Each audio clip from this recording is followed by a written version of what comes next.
국민의힘 중앙윤리위원회가 이준석 대표에 대해 품위유지 위반으로 당원권 정지 6개월의 징계를 내렸습니다. 당원권 정지는 출당 권유 바로 밑에 무거운 중징계인데요. 집권당 대표가 당원권 정지라는 중징계를 받은 것은 한국 정당사의 초유의 일입니다. 때문에 그 파장이 만만치 않을 전망입니다. 이런 가운데 윤석열 대통령과 국민의힘의 지지율이 30%대로 동반 하락했다는 여론조사 결과가 나왔습니다. 같은 조사에서 민주당은 46.2%였고 특히 이준석 대표 징계에 대해선 53.2%가 정당하다고 답했습니다. 이번 영상에선 한국정당사 초유의 집권당 대표의 중징계가 갖는 의미와 향후 전망 그리고 어떻게 위기를 극복해야 하는지 말씀드리겠습니다.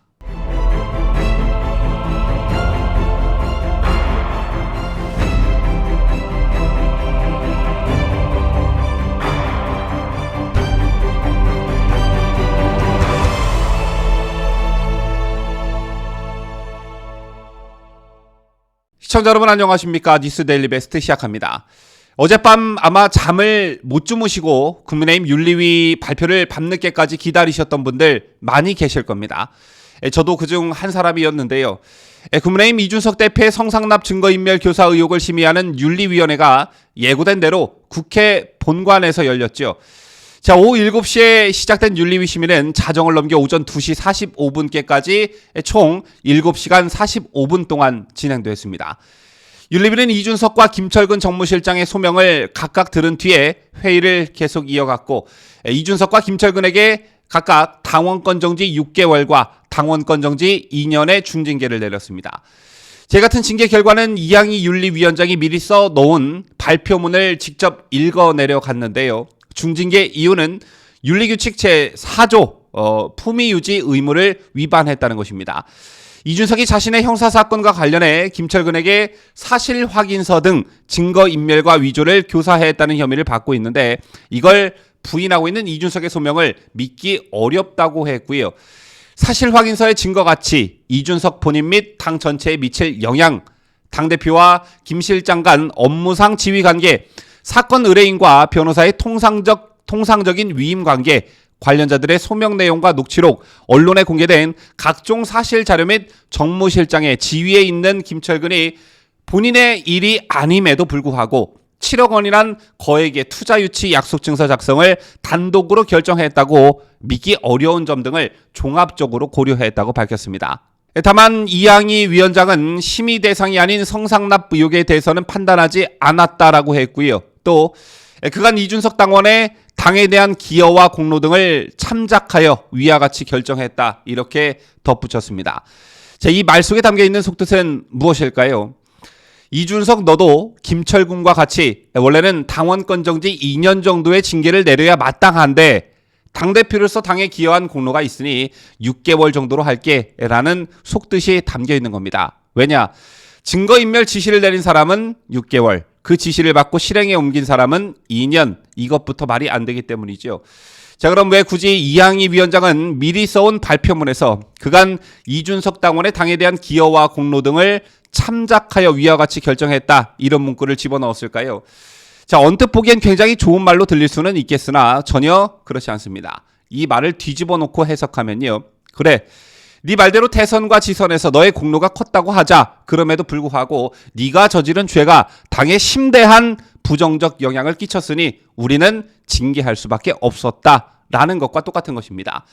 또 너무 이준석을 일방적으로 몰아붙였을 때 여론의 역풍을 우려한 멘트였다고도 볼 수 있겠죠. 자, 어쨌든 윤리위는 대신 이준석의 자진 사퇴를 바랬을 것입니다. 2주 전 징계위가 7월 7일로 연기됐을 때도 이런 말이 나왔었죠. 그런데 예상했다시피 징계 첫날부터 이준석의 강한 반발이 시작됐습니다. 언제나 그랬듯 오늘 아침부터 라디오에 출연했는데 이 방송에서 이준석은 가처분이라든지 재심이라든지 모든 조치를 하겠다고 밝혔습니다. 그렇다면 이준석이 언급한 가처분과 재심은 무엇일까요?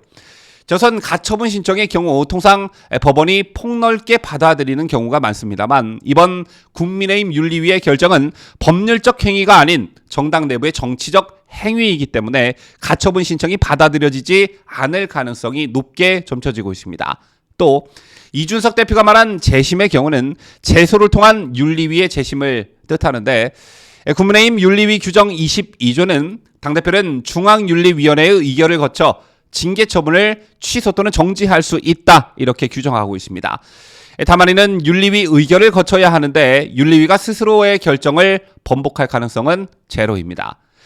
자, 마지막 이준석이 기대를 걸고 있는 게 윤리위 규정 제30조인 듯합니다. 윤리위 규정 제30조를 보면요. 당대표는 특별한 사유가 있는 때에는 최고위원회의 의결을 거쳐 징계 처분을 취소 또는 정지할 수 있다고 규정하고 있습니다. 최고위는 이준석을 제외한 8명으로 구성되어 있죠. 최고위 내부에는 이준석에게 우호적인 인사가 적지 않은 만큼 이준석이 이 규정을 적용할 경우에 윤리위 결정이 취소될 수 있습니다. 그런데 이거 있을 수 없는 일이죠. 징계 대상자인 당대표 자신이 셀프로 이 규정을 이용한다는 건 있을 수 없는 일이기 때문입니다.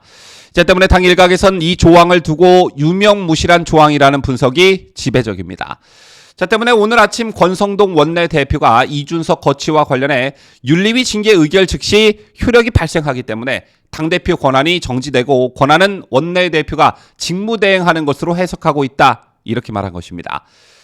자, 지금까지 윤리위의 이준석 중징계에 대한 해석 그리고 당원 당규에 따른 향후 전망까지 짚어드렸는데요. 이제 좀 우리 얘기를 해봤으면 좋겠습니다.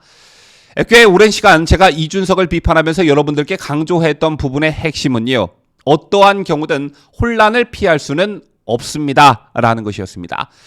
이준석이 남은 임기 1년을 다 채우더라도 혼란스럽고 윤리위가 징계를 내려 이준석을 끌어내려도 혼란스럽고 혼란스럽긴 매한가지라는 점입니다. 그렇다면 향후 2년 정도의 전국 선거가 없는 지금이 적기다. 잠시 동안은 혼란이 불가피하겠지만 나중에 더 큰 화를 피하기 위해서라도 이준석이라는 암덩어리를 제거해야 한다는 게 제 주장이었습니다.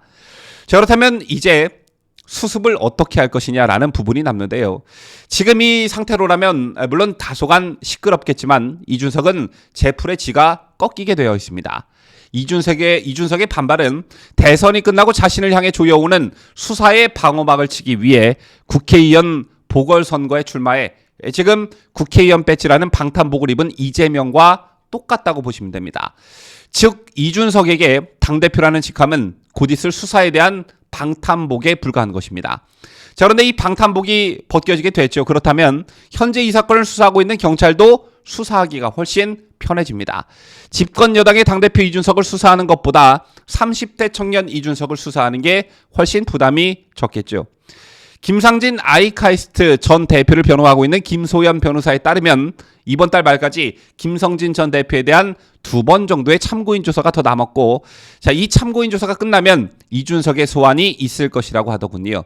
그때부터는 정말 증거인멸 교사가 아닌 성상납을 받은 피의자로 언론에 대두되기 시작할 텐데 이때 과연 언론이 이준석에게 마이크를 줄까요? 현재 비슷한 사안으로 민주당으로부터 중징계를 받은 최강욱 요즘 방송 출연 거의 못하고 있죠. 이준석에게 있어 입이 자신의 전부인데 이게 막히게 되면 이준석은 끝입니다. 이준석보다 훨씬 영향력이 있었던 박원순 오거돈 대선 주자급이었던 안희정의 정치 생명이 어떻게 끝났고 그들을 바라보는 국민들의 시선이 어땠는지 돌이켜 생각해보면 상상하기 훨씬 수월하실 겁니다. 자, 그렇다면 이제 2가지 정도가 남는데요. 여기서 말하는 2가지란 우선 국민의힘 그리고 당원 또는 지지층들의 위기관리 능력입니다. 자, 우선 국민의힘 얘기를 좀 해보도록 하죠. 지난 대선 정국 때 여러분 기억하고 계실 테지만 이준석의 돌출 행동으로 국민의힘 의원들이 당대표 탄핵 결의까지 갔던 적이 있었습니다. 물론 결정적인 순간에 당의 혼란을 우려한 당시 윤석열 후보의 결단으로 일단락되긴 했지만 의원총회 당시 이준석을 탄핵해야 한다는 기류가 강했다고 하죠. 그런 분위기가 국민의힘 기저에 깔려 있다는 것을 다시 한번 상기할 필요가 있는데요.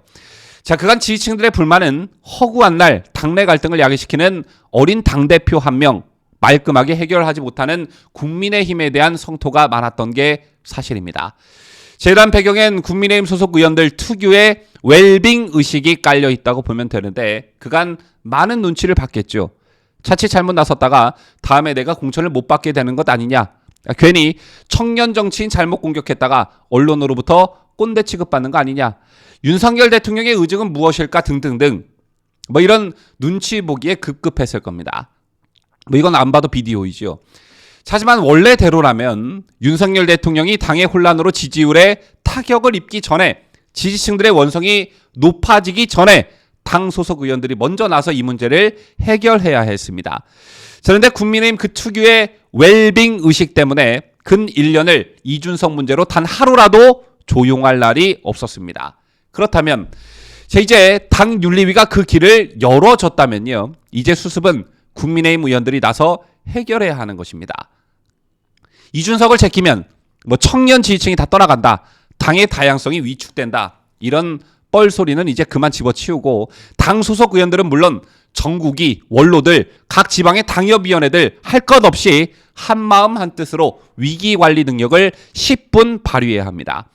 이준석 한 명 없어졌다고 당이 휘청거린다면 집권여당 하지 말았어야지요. 아예 당문을 닫아야 맞는 것이겠죠. 거듭 강조드리지만 결과가 어찌됐든 혼란은 피할 수 없었습니다. 그렇다면 피할 수 없는 이 혼란을 어떻게 수습하냐 이게 중요한데 무엇보다 이준석 문제로 가장 이득을 보는 것은 민주당일 것입니다. 윤석열 정부가 전열을 가다듬고 두 전직 국정원장을 고발하면서 일종의 신호탄을 쐈습니다. 그런데 이 중요한 시기에 이준석 문제로 쓸데없는 에너지를 소비할 필요는 없다고 생각합니다. 여러분께서도 이 점을 꼭 명심하시고요. 이번 일을 계기로 우리 진영이 전열을 가다듬고 하나로 똘똘 뭉쳐 대한민국의 비정상화를 정상으로 돌려놓는 그 시작점이 되었으면 좋겠다는 생각 가져봅니다. 지금까지 저는 뉴스데일리 베스트 민앵커였습니다.